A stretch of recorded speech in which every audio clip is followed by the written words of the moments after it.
దేవుని పరిశుద్ధ నామమునకు స్తోత్రం కలుగును గాక. ప్రభువైన యేసుక్రీస్తు నామములో యేసయ్య మినిస్ట్రీస్ జూమ్ మీటింగ్లో ఉన్న దేవుని బిడ్డలందరికీ హృదయపూర్వక వందనాలు. దేవునికి స్తోత్రం. దేవుని బిడ్డలారా, మనం గత కొన్ని నెలలుగా దేవుని దృష్టిలోనూ మానవ దృష్టిలోనూ దైనంది మంచి వారమని అనిపించుకునే సంవత్సరంలో ఒక్కొక్కరి వ్యక్తిగతమైన సాక్ష్యం ఎలాగుంది అని బైబిల్ గ్రంథంలో ఉదాహరింపబడ్డ వారి గురించి నేను చెప్తూ వచ్చాను. అయితే ఇవాళ వ్యక్తిగతంగా కాదు, కానీ ఒక ప్రదేశంలో నివసించే బిడ్డలు, వాళ్ళు అనాగరికులైనా కూడా దేవుని ప్రేమను ఎలాగ చూపించారు అనే విషయం చెప్పాలనుకుంటున్నాను. అపోస్తల కార్యం 28వ అధ్యాయము 1 నుంచి 6 వచనాలు చదువుతానండి. అపోస్తల కార్యం 28. మేము తప్పించుకున్న తర్వాత ఆ ద్వీపం మెలితే అని తెలుసుకుంటుమి. అనాగరికులకు ఆ ద్వీపవాసులు మాకు చేసిన ఉపచారం ఇంతంత కాదు. ఎలాగనగా అప్పుడు వర్షం కురియుచూ చలిగా ఉన్నందున వారు నిప్పు రాజుపెట్టి మమ్మను అందరినీ చేర్చుకునేది. అప్పుడు పౌలు మోపెడు పుల్లలేరి నిప్పుల మీద వేయగా ఒక సర్పము కాకకు బయటికి వచ్చి అతని చెయ్యి పట్టెను.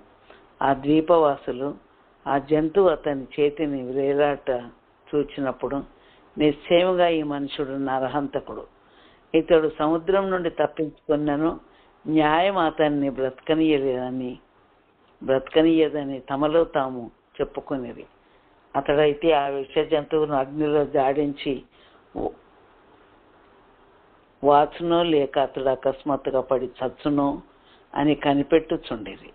చాలాసేపు కనిపెట్టుచుండిన తర్వాత అతనికి ఏ హానియు కలగకుండా చూచి అభిప్రాయం మాని ఇతడొక దేవత అని చెప్పసాగిరి. దేవునికి స్తోత్రములు. ఈ వాక్య భాగాన్ని మనం ధ్యానించుకుందామండి. అపోస్తలుడైన పౌలు యేసు ప్రభువు గురించి ఆయన ప్రకటించడం ద్వారా, ఆయన ద్వారా దేవుడు అద్భుతాలు సూచక్రియలు జరిగించడం ద్వారా, ధర్మశాస్త్రము మోషే ద్వారా దేవుడు అనుగ్రహించాడు గనక,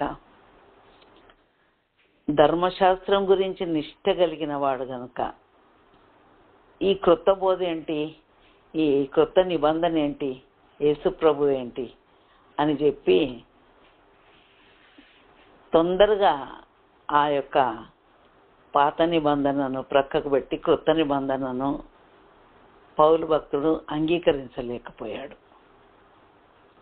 అయితే యేసు ప్రభువే దేవుడు అన్నప్పుడు ఇంటింటొచ్చి స్త్రీలను పురుషులను హింసించి బాధ పెడుతూ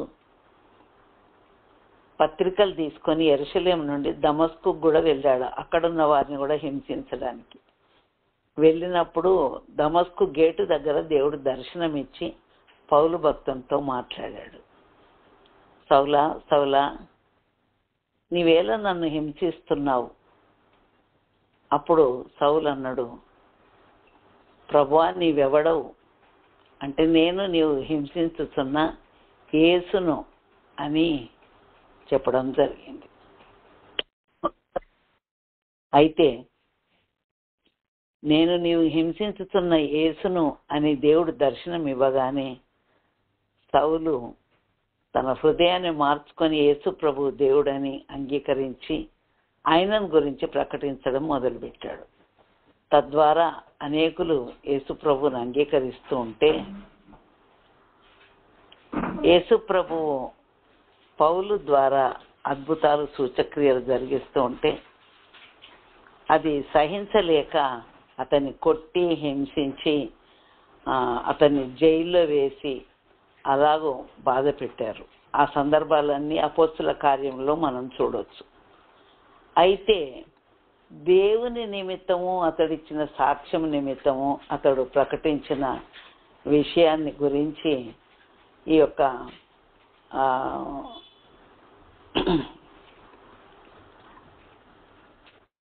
అపోస్తల కార్యములో వ్రాయబడిన విషయాలన్నిటిని గురించి ప్రజలు అపోస్తలుడైన పౌలును మరి శిష్యుడని నమ్మక చేర్చుకొనకుండా అలాగున్న సందర్భంలో బర్నబా అనే వ్యక్తి పౌలు భక్తుడిని చేరదీశాడు. ఫిలిప్పీ పట్టణానికి పౌలు భక్తుడు వచ్చినప్పుడు అక్కడ నదీ తీరంన ప్రార్థన జరుగును అనుకొని అక్కడ కూడి వచ్చిన స్త్రీలతో మాట్లాడుతూ ఉన్నాడు. అపోస్తుల కార్యం 16వ అధ్యాయంలో ఉంది ఆ విషయం. మాట్లాడుతున్నప్పుడు లూదియా అనే దైవభక్తి కలిగిన స్త్రీ వింటూ ఆమె హృదయం దేవుడు తెరిచాడు గనక ఆమెను ఆమె ఇంటి వారందరూ కూడా రక్షింపబడి బాప్తిసం తీసుకున్న తర్వాత అక్కడి నుండి సమాజ మందిరానికి వెళ్తూ ఉన్నారు పౌలు శీలలు. వెళ్తూ ఉంటే ఈ యొక్క మార్గ మధ్యంలో పుతోను అనే దయ్యం పట్టిన చిన్నది, వీరు సర్వోన్నతుడైన దేవుని మనుషులు, వీరు మీకు రక్షణ మార్గమును ప్రచురించేవారు అని చెప్పినప్పుడు, రక్షణ మార్గము ప్రచురించేవారు అని చెప్తే అలాగూ అనేక దినాలు చేస్తుందంట ఆ దయ్యం, పుతోను దయ్యం. పౌలు హృదయంలో వ్యాకుల పడి ఆమెకున్న అపవిత్రాత్మను గద్దించినప్పుడు ఆమె స్వస్థతను అందింది. తమకున్న లాభ సాధనం పోయిందని చెప్పేసి పౌలును శీలను పట్టుకొని చాలా దెబ్బలు కొట్టి బొండవేసి బిగించి జైల్లో వేయడము, జైల్లో పాటలు పాడుతూ స్తుతిస్తూ పౌలు శీలలు ఉన్నప్పుడు ఆ దేవుడు అద్భుతం చేసి భూకంపాన్ని రప్పించడం ద్వారా ఆ చెరసాల తలుపులన్నీ తెరవబడ్డవి. అందరి బంధకాలు ఊడిపోయినాయి.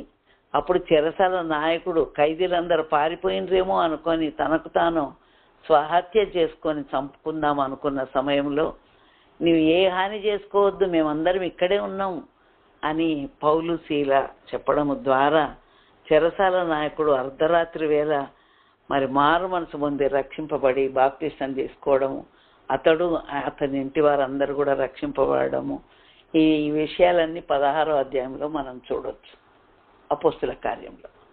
అయితే ఈ విధంగా దేవుడు పౌలు భక్తుని ద్వారా అద్భుతాలు సూచక క్రియలు జరిగించడం ద్వారా మరి జనసమూహం అంతా ఆయన చెప్పే బోధ వైపు తిరిగిపోతున్నారని చెప్పేసి యూదులు కక్షగట్టి పౌలును మరి రోమా ప్రభుత్వానికి శిక్షించడానికి అప్పగించినట్టుగా మనం వాక్యంలో చూడొచ్చు. ఈ అపోస్తుల కార్యములు 28వ అధ్యాయంలో పౌలు భక్తుడే చెప్పుకుంటాడు. ఏమనంటే, నేను మన ప్రజలకైనను పితరుల ఆచారములకైనను ప్రతికూలమైనది ఏదీ చేయకపోయినను యెరూషలేములో నుండి రోమీయుల చేతికి నేను ఖైదీగా అప్పగించబడి తిని, వీరు నన్ను విమర్శ చేసి నా యందు మరణమునకు తగిన హేతువు ఏదీ లేనందున నన్ను విడుదల చేయగోరిరి గాని యూదులు అడ్డము చెప్పినందున నేను కైసరు ఎదుట చెప్పుకొందును అనుకొంటిని అనవలసి వచ్చను. అందువలన నా స్వజనుల మీద నేరమేమీ మోపవలనని నా అభిప్రాయం కాదు. అర్థమైంది కదండి. నేను ఏదో ప్రతికూలమైన పని చేసినందుకు ఖైదీగా అప్పగించబడలేదు. నేను కేవలము యేసు ప్రభువుని గురించి ప్రకటించడం ద్వారా మాత్రమే నేను ఖైదీగా అప్పగింపబడ్డాను. అయితే నా లోపల మరణానికి తగిన శిక్ష ఏది కూడా లేదు, హేతువు ఏమీ లేదు. అయితే యూదులు మాత్రము ఆ విషయం ఒప్పుకోకుండా నన్ను రోమా ప్రభుత్వానికి అప్పగించారు అని. అయితే ఈ ఖైదీగా అప్పగింపబడిన పౌలు మరి ఇటలీకి వెళ్ళవలసి వచ్చిందని 27వ అధ్యాయంలో ఉంది. మేము ఓడ ఎక్కి ఇటలీ వెళ్ళవలనని నిర్ణయమైనప్పుడు వారు పౌలును మరికొందరు ఖైదీలను ఔగుస్తు పటాలంలో శతాధిపతి అయిన యూలి అనువానికి అప్పగించిరి. ఆ తర్వాత వారు ప్రయాణమై ఓడలో వెళ్తున్నప్పుడు భయంకరమైన తుఫాను వాళ్ళను ఆవరించి సూర్యుడు కానీ చంద్రుడు కానీ కనబడకుండా చీకటి దినాలు బ్రతికారు. తుఫాను, అలలు, ఓడ సరకంతా నష్టమైపోవడము, 14 రోజులు సూర్యుడిని చూడకపోవడము,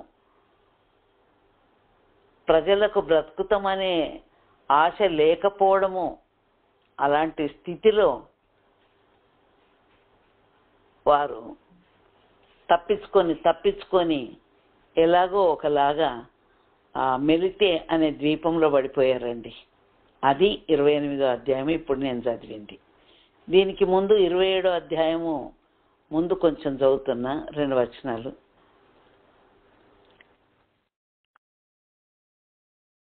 మొదట ఈదగల వారు సముద్రంలో దుమికి దరికి పోవలననియు, కడమవారిలో కొందరు పలకల మీదను కొందరు ఓడ చెక్కల మీదను పోవాలననియు ఆజ్ఞాపించను. ఇలాగూ అందరూ తప్పించుకొని దరి చేరిరి. అందరూ తప్పించుకోరు. ఎంతమంది ఉన్నారో తెలుసా అండి ఓడలో? ఆ విషయము 37వ వచనంలో ఉంది. 27వ అధ్యాయం 37వ వచనం. ఓడలో ఉన్న మేమందరము 276 ప్రయాణం చేస్తున్న ఓడ తుఫాన్లో చిక్కిపోతే తప్పించుకొని ఒక ద్వీపంలో పడిపోయారు. ఆ ద్వీపం పేరే మెలితే.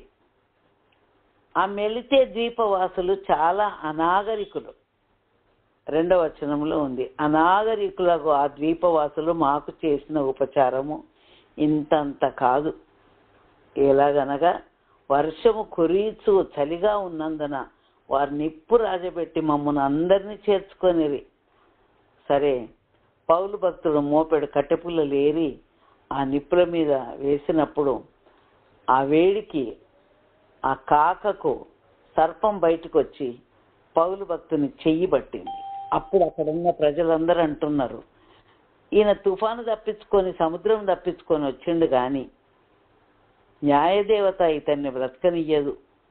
ఎందుకో తెలుసా? అంత భయంకరమైన తుఫాను తప్పించుకొని వచ్చినా ఆ విష జంతువు ఆయనను పట్టింది కదా అని చెప్పి వాళ్ళు న్యాయదేవత బ్రతకనీయదు అతన్ని అని చెప్పి అతన్ని నరహంతకుడు అని పేరు పెట్టి, నిశ్చయముగా ఈ మనుషుడు నరహంతకుడు, ఇతడు సముద్రం నుండి తప్పించుకున్నాను, న్యాయం అతన్ని బ్రతకనీయదని తమలో తాము చెప్పుకొనిరి.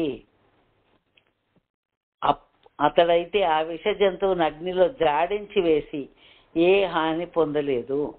వారు అతని శరీరం వాసునో లేక అతడు అకస్మాత్తుగా పడి చచ్చునో అని కనిపెట్టుచుండేది. చాలాసేపు కనిపెట్టుచుండిన తర్వాత అతనికి ఏ హానియు కలగకుండా చూచి ఆ అభిప్రాయమును మాని ఇతడు ఒక దేవత అని చెప్పసాగిరి. దేవుని బిడ్డలారా, నేను ఇది బైబిల్లో ఉన్న విషయం ఇంతసేపు చదివాను కానీ ఇప్పుడు చెప్తున్నా వినండి. మెలితే ద్వీపవాసంలో ఈ 276 మంది తప్పించుకొని ఆ ద్వీపంలో పడిపోయారు. అయితే 276 మంది ఉన్నా కూడా అనాగరికులైన ఆ ద్వీపవాసులు ఉపచారం చేశారు. ఎలాగో వర్షం కురుస్తుంది, చలిగా ఉంది, వాతావరణం అంతా చల్లగా ఉందని నిప్పు రాజబెట్టి కట్టెపుల్లలు ఏరి వారికి వెట్టగలగడానికి, వారికి వేడి కలగడానికి వాళ్ళు చలిమంటలు వేసినట్టుగా వాక్యంలో రాయబడింది. దేవుని బిడ్డలారా, నేను ఇక్కడ చెప్పేది ఏంటంటే, అసలు 276 మందిని చూసుకోగానే దడుచుకుంటారు కదండి. అమ్మో ఇంతమంది వచ్చిండ్రు, మేమేం చేస్తాం వాళ్ళకి ఆతిథ్యం. 276 మంది వస్తే వారికి చలిమంటలు వేసి కలిగించినారు ఆ ద్వీపవాసులు. దేవుని బిడ్డలారా, వారు చదువుకున్న వ్యక్తుల్లాగా ఏమీ లేదు, అనాగరికులాగో ఆ ద్వీపవాసులు అనే మాట ఉంది. మెలితే అనే ద్వీపంలో అనాగరికులైన ద్వీపవాసులు ఉపచారం చేశారు. ఎలాగో నిప్పు రాజబెట్టి చలిమంటలు వేసి వారికి చలి కాసుకోవడానికి వీళ్ళు ప్రయాసపడ్డారు. అసలు వర్షం పడితే బయటికి వెళ్తారండి? ఇప్పుడు హైదరాబాద్లో గత వారం రోజులుగా వర్షాలు పడుతూనే ఉన్నవి. లోతట్టు ప్రాంతాల్లో ప్రజలు ఎంతో కష్టపడుతూ ఉన్నారు. బయటికి వెళ్ళి అయ్యో ఎవరెవరేమేమి కష్టపడుతుండ్రో మేము వారికి సహాయం చేస్తాం అనుకుంటామా? ఎవరి గృహాల్లో వారు తలుపులు పెట్టుకొని ఉంటాం కదా. కానీ ఈ ద్వీపవాసులు 276 మంది ఓడలో తుఫాను తప్పించుకొని వస్తే వారికి ఉపచారం చేశారంట ఈ మెలితే ద్వీపవాసులు. దేవుని బిడ్డ, దేవుని ప్రేమ వారికి ఉన్న కష్టాన్ని ఏమీ ఈ వర్షంలో ఎవరు పోతారులే అని సాకు పెట్టుకొని లేరు, కానీ వాళ్ళు ఎంతో ఉపచారం చేశారు. కట్టెపుల్లలు ఏరి నిప్పు రాజబెట్టి వారికి అందరికి వెట్టగలిగే విధంగా, చలి నుండి బయటపడే విధంగా వారు పరిచర్య చేస్తూ ఉన్నారు. అదే సమయంలో పౌలు భక్తుడు కూడా కొన్ని కట్టెపుల్లలు ఏరాడు. ఆయన కూడా ప్రయాణమే చేసి వచ్చింది కదండి, ఆయన కూడా కష్టపడ్డాడు కదా, ఆయన కూడా ప్రాణభయంతో ప్రయాణం చేసి వచ్చాడు కదా. కానీ కట్టెపుల్లలు ఏరడంలో పౌలు భక్తుడు కూడా ఉన్నాడు. మోపెడన్ని కట్టెపుల్లలు ఏరి ఆ నిప్పుల మీద వేసిండంట అపోస్తలుడైన పౌలు. నిప్పుల మీద వేసినప్పుడు ఆ కట్టెపుల్లలు ఏరుతూ ఉంటే ఈ నిప్పుల మీద వేసిన ఆ కాకకు బయటికి వచ్చి చెయ్యిని పట్టుకుందంట. చెయ్యిని పట్టుకొని ఇంకా అమ్మో ఆ పాము ఆయన చెయ్యి పట్టుకుంది, ఒకవేళ కరిచిందేమో, చచ్చిపోతాడేమో, వాసిపోతాడేమో, లేకపోతే బురుగు కక్కుతాడేమో, లేకపోతే చనిపోతాడేమో అని ఎదురు చూస్తూ ఉన్నారు. వెంటనే ఆ మనుషులందరూ అన్న మాట ఏంటంటే నరహంతకుడు అన్నారు. అసలే తుఫాన్ తప్పించుకొని వచ్చాడు, మళ్ళీ కట్టెపుల్లలు ఏరాడు, ఆయనను చూసి నరహంతకుడు అంటున్నారు అందరు చూసి. నువ్వు తుఫాన్ తప్పించుకొని వచ్చినావు కానీ న్యాయదేవత నిన్నేం బ్రతకనియదు అని అంటున్నారు. ఆ పరిస్థితుల్లో అపోస్తలుడైన పౌలు ఆ సర్పాన్ని జాడించిండంట, నిప్పులో జాడిచ్చేసి ఏ హాని నొందకుండా ఉన్నాడంట. అప్పుడు వారేమో గమనిస్తూ ఉన్నారు. పౌలు భక్తుడు ఆయన సర్పం కరిచింది కదా, వాసిపోతుందేమో శరీరం, లేకపోతే అకస్మాత్తుగా వాడి చచ్చిపోతాడేమో అని కనిపెడతా ఉన్నారంట. చాలాసేపు కనిపెట్టిండ్రట. తర్వాత అతనికి ఏ హాని కలగకుండా చూచి అభిప్రాయం మాని ఇతడు ఒక దేవత అని చెప్పసాగారు. దేవుని బిడ్డలారా, మనుషులకు కలిగే ఆపదలను చూసి కొంతమంది వెంటనే ఏదేదో మాటలు అనేస్తారు. మొదటిది, మెలితే ద్వీపవాసులు పరిచర్య చేశారు, ప్రేమ చూపించారు. వారు అనాగరికులే, కానీ ఎదుటి వారి కష్టంలో వారు పాలు పంపులు పొందుకున్నారు. వారిని చేరదీశారు, వారికి చలిమంటలేసి వెట్టగలిగించారు, సహాయం చేశారు, మంచిదే. కానీ అపోస్తలుడైన పౌలును పాము పట్టినప్పుడు మాత్రము ఇతడు నరహంతకుడు, న్యాయదేవత ఇతన్ని బ్రతకనీయలేదు, చచ్చిపోతాడేమో, కింద పడతాడేమో అని చూస్తూ ఉన్నారు. కానీ అతడు ఏ హాని నొందకుండా ఆ సర్పాన్ని జాడి చేసిండంట. దేవుని బిడ్డ, అపోస్తలుడైన పౌలు దేవుని నిమిత్తము ప్రయాసపడే వ్యక్తి, సువార్త ప్రకటించే వ్యక్తి, యేసుప్రభు ద్వారానే రక్షణ మోక్షం ఉందని చెప్పే వ్యక్తి. అయితే యేసును ఎరగక ముందు అందరిని హింసించాడు, యేసును ఎరిగిన తర్వాత ఆయన గురించి సాక్షి అయిపోయాడు. అయితే ఆ సర్పం పట్టగానే నరహంతకుడు అన్నారు అందరూ. చచ్చిపోతాడేమో అనుకున్నారు, కానీ చచ్చిపోలేదు, ఆయన నరహంతకుడు కాదు. మళ్ళీ అప్పుడే ఏ హాని నొందకపోవడం చూసి ఇతడు ఒక దేవత అన్నారు. అంటే ఏంటి? ఎట్ ఏ టైము ఒక్క వ్యక్తికి కలుగుతున్న పరిస్థితులను బట్టి అటు న్యాయదేవత బ్రతకనీయలేదు, నరహంతకుడు అన్న నోటితోటే దేవత అని పొగుడుతూ ఉన్నారు. దేవుని బిడ్డలారా, మనుషులు రెండు రకాలుగా మాట్లాడేవారు ఉంటారండి. మన పరిస్థితి బాగలేక దయనీయమైన పరిస్థితుల్లో ఉన్నప్పుడు, అసలే కష్టం మీద కష్టము ఒకదాని మీద ఒకటి వస్తూ ఉంటే, అటు ఓడలో తుఫాన్ తప్పించుకొని వచ్చాడు, 14 రోజులు సూర్యుడే కనపడలేదు, ప్రాణభయంతో అందరు తప్పించుకొని మెలితే ద్వీపానికి వస్తే, మెలితే ద్వీపంలో ఉన్నవారు చేర్చుకున్నారు, సంతోషమే. కానీ పౌలు కట్టెపుల్లలు ఏరుతూ ఉంటే పాము కరిచినందుకు న్యాయదేవత ఇతన్ని బ్రతకనీయలేదు అని అన్నారు, నరహంతకుడు అన్నారు. అసలే ఆయనకు పాము కరిచిందంటే వీళ్ళందరూ తలా ఒక మాట అన్నారు. కానీ ఏ హాని నొందకుండా దేవుడు కాపాడిండండి. దేవుని బిడ్డ, ఇక్కడ మనం తెలుసుకోవాల్సింది ఏంటంటే, మరణకరమైన పరిస్థితులు వచ్చినా కూడా దేవుడు తప్పించే దేవుడు, మరణ ద్వారం ప్రవేశించకుండా ఉద్ధరించే దేవుడు మన దేవుడు. లాజరు చనిపోయినప్పుడు తిరిగి బ్రతికించిన దేవుడు, యాయిరు కుమార్తె చనిపోయినప్పుడు బ్రతికించిన దేవుడు. దేవుని బిడ్డ, లుస్త్రలో బలహీన పాదములు కలిగిన వారిని కూడా అపోస్తలుడైన పౌలు స్వస్థపరిస్తే అక్కడ పూజారి ఎడ్లను తీసుకొచ్చి వీళ్ళకు బలి అర్పిద్దాము, వీళ్ళకు బిరుదులు పెట్టేసి బలి అర్పిద్దాం అనుకున్నారు. అంటే ఒక మంచి జరిగినప్పుడు పొగుడతారు, ఒక్క చెడు కార్యం జరిగిందంటే ఎంతటి లోయలకైనా దోషేస్తారు అన్నట్టు మనుషులు. అందుకే కీర్తనలో రాయబడింది, మనుషులు మన మీదకి లేచినప్పుడు యెహోవా మనకు తోడై ఉండని ఎడల, వారి ఆగ్రహబలం మన మీద రగురుకున్నప్పుడు యెహోవా మనకు తోడై ఉండని ఎడల, వారు మనలను ప్రాణంతోనే మిరింగివేసి ఉందరు. యోబుకు కష్టాలు వచ్చినాయి కదండి బైబిల్ గ్రంథంలో. యోబుకు కష్టాలు వస్తే స్నేహితులు వచ్చి ఆదరించడానికి బదులుగా నిరపరాధి ఎక్కడైనా చనిపోయిందా, నువ్వేం అక్రమం చేసినావు అందుకే అది నీ మీదకి వచ్చింది అని వ్యంగ్యంగా మాట్లాడి నొప్పించారు. కష్ట పరిస్థితుల్లో అండగా ఉండే భార్య కూడా దేవుణ్ణి దూషించి మరణముగా రాదు అన్నది. కానీ పౌలు భక్తుడు శ్రమల్లో కూడా స్థిరంగా గట్టిగా నిలిచాడు. దేవుడు ఆయనను కడముట్ట నశించిపోనీయలేదు, రెట్టింపు ఆశీర్వాదాలు ఇచ్చాడు. దేవుని బిడ్డలారా, పౌలు భక్తునికి పాము పట్టినా కూడా ఏ హాని నొందకుండా క్షేమంగా ఉండడానికి దేవుడు కృప చూపాడు.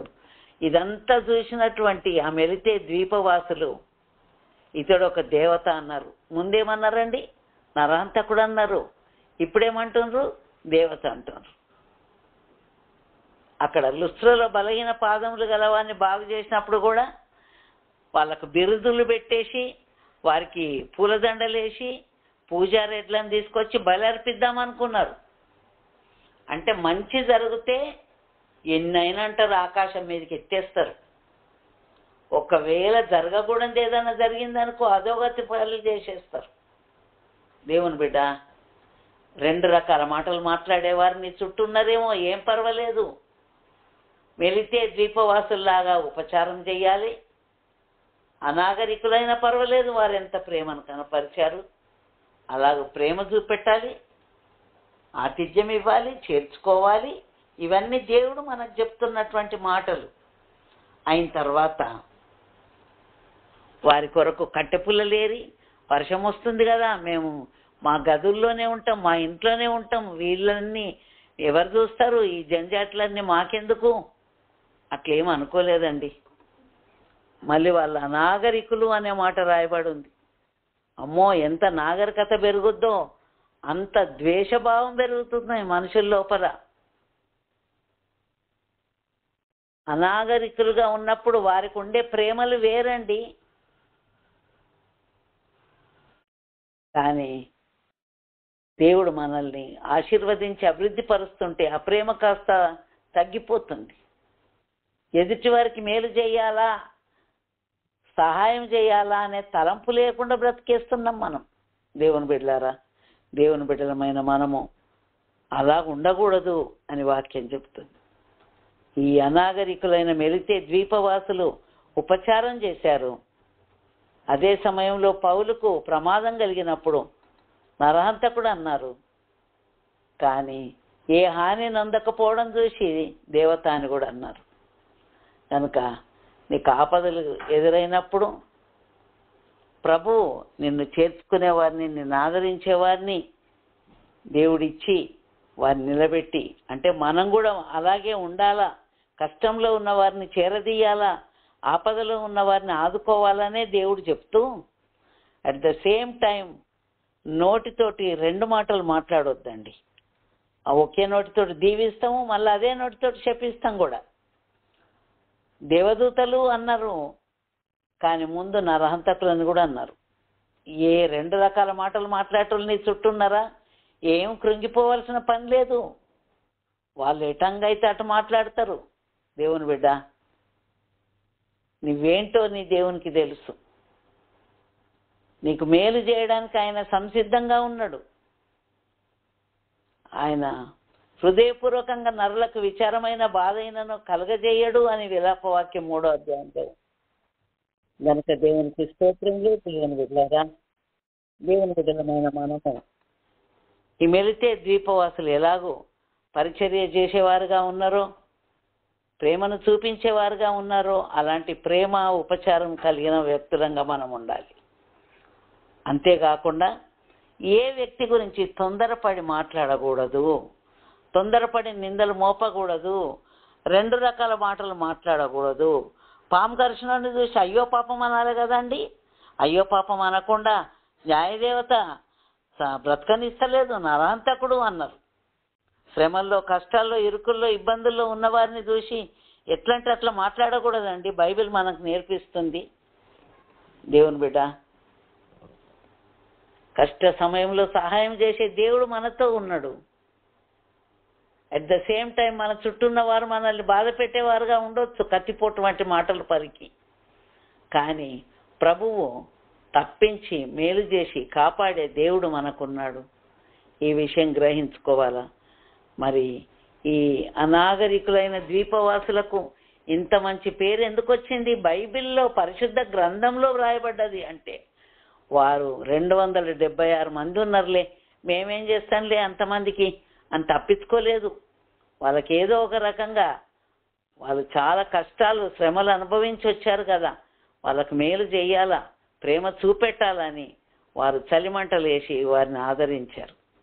కనుక దేవునికి స్తోత్రం. దేవుని బిడ్డలమైన మనము ఎదుటి వారికి ప్రేమను చూపియాలా, ఆదరించాలా, చేర్చుకోవాలా. కష్టాల్లో ఉంటే వారిని ఇంకా బాధ పెట్టే మాటలు మాట్లాడవద్దు. కానీ దేవుడు ఎలాంటి వారినైనా తప్పిస్తాడు, కాపాడుతాడు అని ఒక శుభం పలికే వ్యక్తులంగా మనం ఉండాల. దేవుడు మనందరిని దీవించునుగాక. ఈ వాక్యాన్ని నేను ముగిస్తున్న. దేవునికి స్తోత్రములు. వాగ్దాన వాక్యం చదువుతానండి. వాగ్దాన వాక్యము విలాపవాక్యములు 3వ అధ్యాయము 25వ వచనం. తన్ను ఆశ్రయించు వారి ఎడల యెహోవా దయాళుడు, తన్ను వెదుకు వారి ఎడల ఆయన దయ చూపువాడు. తన్ను ఆశ్రయించు వారి ఎడల యెహోవా దయాళుడు, తన్ను వెదుకు వారి ఎడల ఆయన దయ చూపువాడు. దేవునికి స్తోత్రం. ప్రార్థన చేసుకుందామండి. ప్రభువా నాయన పరిశుద్ధుడా, నీ పాదాలకు వందనాలు. 276 మంది ప్రయాణం చేస్తూ తుఫానుకు చిక్కి, తుఫాన్లో శ్రమలు అనుభవించి మెలితే ద్వీపంలో పడ్డారు నాయన. ఆ మెలితే ద్వీపవాసులు ఎంతో ప్రేమను చూపి ఉపచారం చేశారు. కానీ పౌరు భక్తునికి పాము గరిచినప్పుడు మాత్రం నరహంతకుడు అన్నారు ప్రభువా. అంతేకాదు నాయన, ఏ హాని నొందకపోవడం ద్వారా దేవదూత అని కూడా అన్నారు ప్రభువా. కనుక నాయన నీకు స్తోత్రాలు అయ్యా. ఆపదలను తప్పించే దేవుడవు, కాపాడే దేవుడవు నాయన. విమర్శింపబడ్డ స్థలంలో, బాధ నొందిన స్థలంలో తల ఎత్తే దేవుడవు ప్రభా. కనుక నీవే తండ్రి ఆ యొక్క ద్వీపవాసుల యొక్క సాక్ష్యాన్ని బైబిల్లో పొందుపరిచావు. మేము కూడా నాయన మంచి సాక్ష్యం కలిగిన వారమై ఉండి ఎదుటి వారికి సహాయం చేసే వారంగా ఉండడానికి సహాయం చేయండి ప్రభా. దేవానికి స్తోత్రం. యేసయ్య మినిస్ట్రీస్ను దీవించండి. ఈ వాక్యం విన్న ప్రతి బిడ్డను కూడా మీరు ఆశీర్వదించండి నాయన. కరుణమయుడా, కనికరించి కృప చూపి సహాయము చేయమని, ప్రతి ఒక్కరిని దీవించమని యేసు నామమున ప్రార్థిస్తూ ఉన్నాను కన్న తండ్రి. ఆమేన్.